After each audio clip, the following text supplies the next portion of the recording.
The new service aims to enhance transportation connection between municipalities and between existing transit services, offering alternatives to travelers throughout our region. With daytime hourly service offered throughout the week, the goal of Niagara Region Transit is to offer residents a convenient, affordable commuting option. We will likely see one of the new white, green, and blue buses pass right here, and we see them here with us today.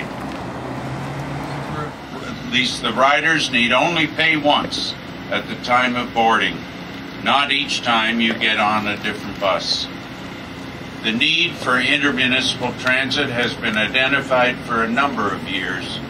Bringing intermunicipal transit service to Niagara is a major part of this Council's 2012-2014 business plan for the term ahead. Region, either through direct stops along the Niagara Regional Transit routes, such as the Penn Centre in St. Catharines or the Seaway Mall in Welland, or through easy connections with local transit systems to medical, recreation, and other services. Members of our Accessibility Advisory Committee were involved in the development of the Niagara Regional Transit Pilot Program, and we have worked hard to ensure accessibility issues will be addressed in the program. For those in our community that are unemployed, Niagara Regional Transit offers an opportunity to access job markets that extends to many Niagara communities. For tourists and visitors to our region, Niagara Regional Transit offers an affordable way to see more of Niagara, and through the connections with our local transit operators, it has become even more convenient for visitors to see the many attractions in a large part of our region.